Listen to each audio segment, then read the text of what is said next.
Good evening. For the past 40 minutes, we have explored the terror of drugs in this country.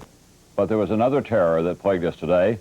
It was the terror of the gun, of the fanatic. And while it occurred on the other side of the world, in Karachi, Pakistan, it was no less terrifying, and it touched us all.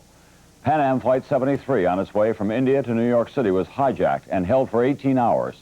People, innocent people, were killed. NBC's Keith Miller is in Karachi tonight, and he has the latest details now. It was over in a matter of seconds. Without warning, the 5 gunmen inside the Pan Am jumbo jet opened fire and tossed hand grenades at the hostages huddled in the center of the plane. Anti-terrorist commandos stormed the aircraft. The survivors talked of terror, panic, and bloodshed. So I couldn't see anything much because a lot of people around me, and I think the guys on top of me, everywhere around me got shot. But because I was at the bottom, here and here. So you were on the bottom? Yeah, I was on the bottom like that.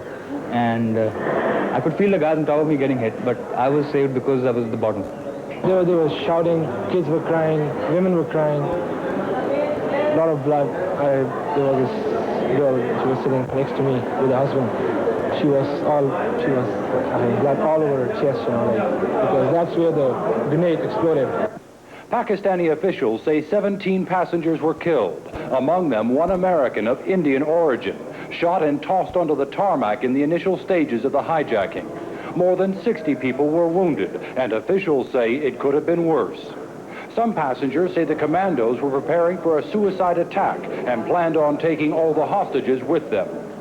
Just before the lights went off, he told the people to come in one section of the room. And then he took all his people and he told them to space themselves so that they can shoot them equally on all the sides. So he kept 4 of them, like after 2 feet each. And then he closed, there was only one single light left. He closed the light, and then in Arabic he said that he's going to start shooting now. American agents began their own investigation. 2 of the hijackers were killed by anti-terrorist troops, but 3 were captured alive. All are described by officials to be of Arab origin. The gunmen shot their way aboard the Pan Am flight just before dawn. They demanded to be flown to Cyprus, supposedly to free Arab comrades imprisoned there. When the deadline for the demand had passed, the hijackers started targeting American passengers. The Karachi airport, according to the experts, has one of the best security systems in the third world. Tonight, officials are wondering what went wrong. The passengers are wondering why it had to happen at all. My husband is in Oklahoma, and I wanted to tell him that I'm safe, and next time I'm not going to travel without him anywhere. Keith Miller, NBC News, Karachi. Now that the drama is over, there are some exceptional personal eyewitness stories being told of fright and chaos.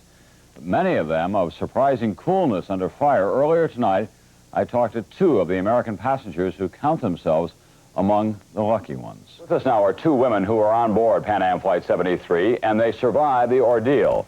Ziba Hamid, on your left, was traveling with her 2 children, and Catherine Dumas of Lafayette, New Jersey. Mrs. Dumas, tell us what happened. What did you do when the lights in the airplane went out suddenly? I had already positioned myself very low in my seat, sitting down with my legs up like this. More of my back was on the seat itself. Fortunately, I had a window seat, which gave me quite a bit of protection. And then, unfortunately, the firing did begin. And when it began, then I got out of my seat, turned around, got on my knees, and put my head down on the seat, making myself as small as possible, giving myself maximum protection from the seats in front of me. I was thinking if I could, with God's help, I was going to save my 2 kids. So in the evening when the lights went off, I thought the kids were sleeping. And that same minute I knew, and the air conditioner also went off, and there was pin drop silence in the plane. That time I decided it was time for me to save my kids. So I took my little one and hid her under one of the chairs, and I took my 6-year-old son and hid him under the chair. But he is kind of tall, and he wasn't getting very easily adjusted to it. At the same time, I heard the noise of the gun. So what I did was I thought that if I get a shot, it's okay, but I didn't want my son to get a shot in his leg or anything, so I slept on top of them, hoping that nothing happens to them. And I heard the guy next to me get a shot on his back, and he fell down very close to me, and I got blood all over me. You could see on my clothes. And he died. And after all the shots were over, I still didn't feel like getting up, because I was thinking that it was completely dark, and I was thinking that the terrorist thinks that everybody is dead and he is quiet, but the minute I get up, he might think, well, the people's still alive, and he might start shooting again. Were you afraid that you were going to die? Yes. I thought that I was going to die, but I was hoping that my kids, that I would be able to save my kids. We're very grateful to see you alive and well tonight. I know that it has been a harrowing ordeal for you, and we hope that you'll be home before too long. We're happy to be here. We've been fortunate. Thank you both. President Reagan, often frustrated by terrorist incidents, minced no words about this one in Karachi, Pakistan. He issued a blunt statement in California saying, "We can think of no punishment too severe for the criminals responsible." However, who the criminals were and what game they were playing remain unknown. Chris Wallace is with the president in California. White House officials say tonight that if they can link the hijacking to a government or terrorist group, they will consider retaliation. We will always be vigilant in our efforts to find out who commits acts of terrorism, to prevent them, and if necessary, to follow up on them with appropriate means. But as the president directs the U.S. response from his California ranch, there appear to be no immediate leads. Officials say one group that claimed responsibility used a name similar to one used often by terrorist Abu Nidal. But officials add there are no reliable links yet to any state or group backing terrorism. All this comes amid growing administration concern that the effect of last April's raid on Libya is wearing off. Muammar Gaddafi has resumed his anti-American rhetoric and, according to U.S. intelligence, begun rebuilding his terror network. And officials say there are signs that shadowy splinter groups have also begun to resurface. Some in the administration would like to launch a new strike against terrorism, but there are the same problems they've had in earlier incidents. How to come up with clear evidence linking an attack to the people behind it, and how to retaliate against those who are responsible. U.S. officials say tonight they may still end up planning that retaliation. But for now, they are sifting through the evidence, trying to learn what led the hijackers to plan their bloody attack. Chris Wallace, NBC News, with the president in California. And early on today, a State Department spokesman said the U.S. position was not to give in to the hijacker demands or to urge anyone else to do so. However, Washington was also making it clear that Pakistani authorities were calling all the shots. Ann Garrels is at the State Department now. According to the State Department, it was Pakistan, not the United States, which directed the negotiations and rescue operation. The government of Pakistan acted boldly and decisively, and we applaud its exemplary resolve in doing so. Officials admit they were lucky the plane was hijacked in Pakistan, a country friendly to the United States, a country which also refuses to deal with terrorists.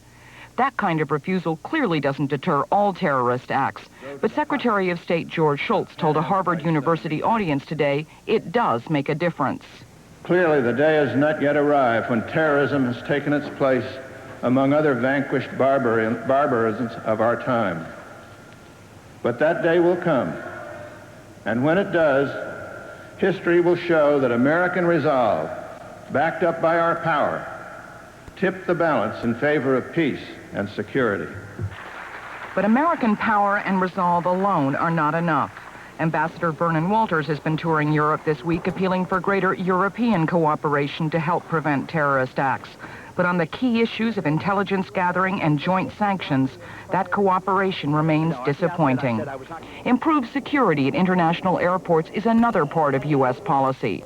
Though regularly reviewed by the Federal Aviation Authority, today's incident proves it's no guarantee. The Federal Aviation Administration said that they have been routinely checking this particular airport, and according to their conclusion, they rated it pretty high-level security with the most recent inspection about 3 weeks ago. After each such terrorist attack, there's always a review to see where U.S. policy should be better enforced.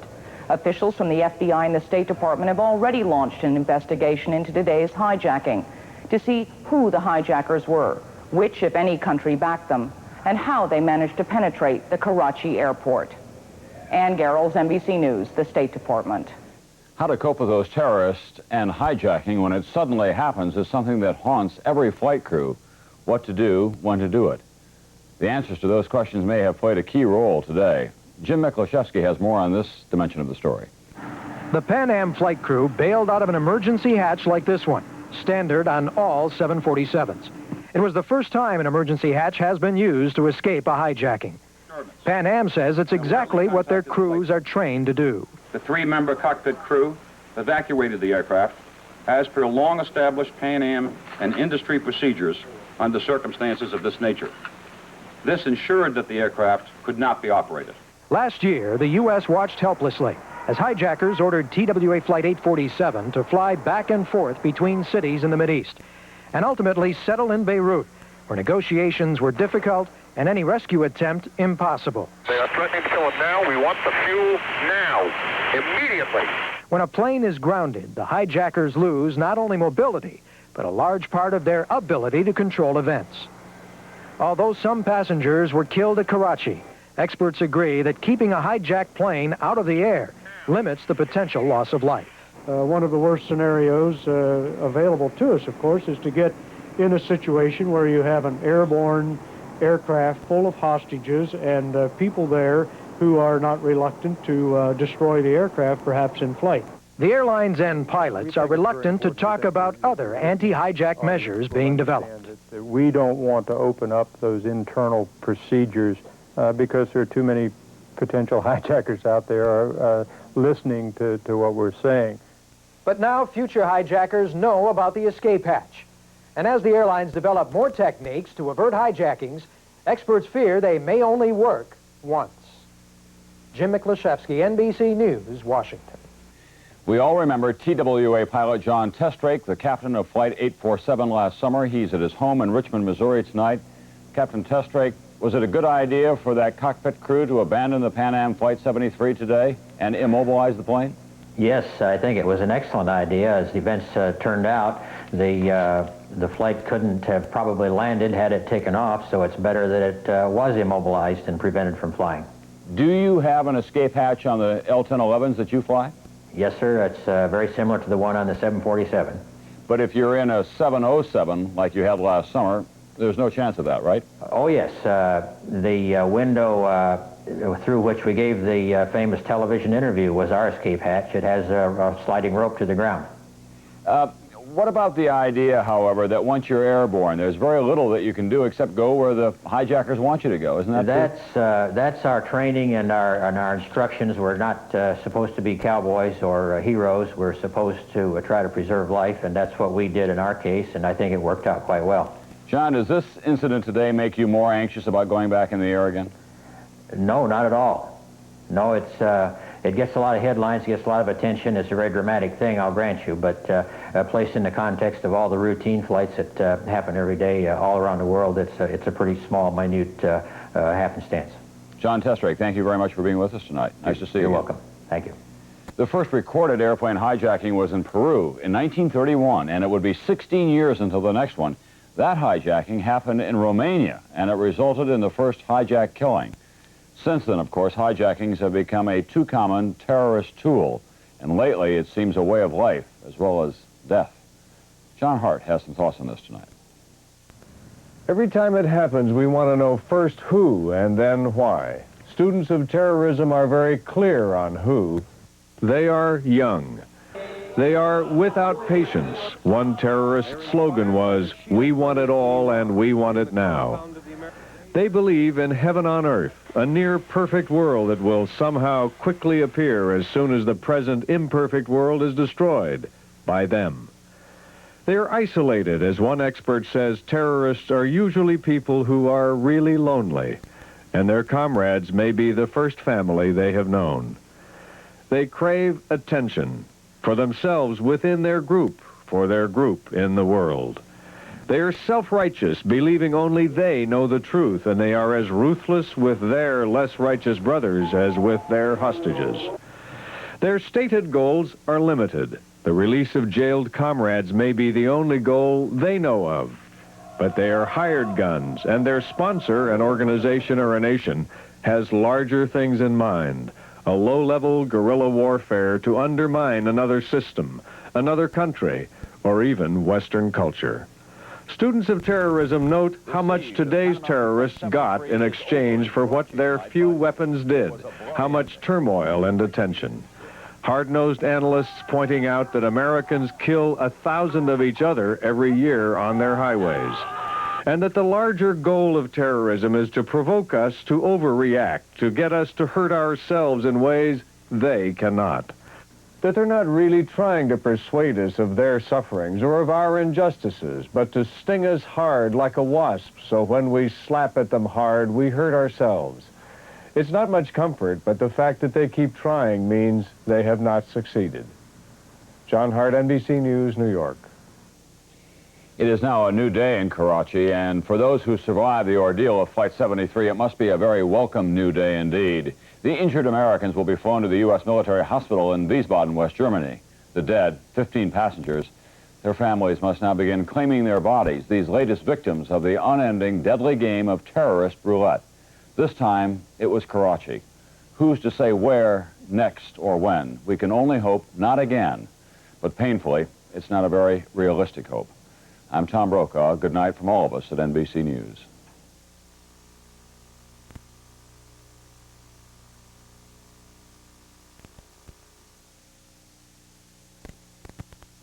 Monday. She's dangerous. He's the liberal living in the dark ages, and she's the first woman Supreme Court Justice in First Monday in October. Monday. You want to take the fifth?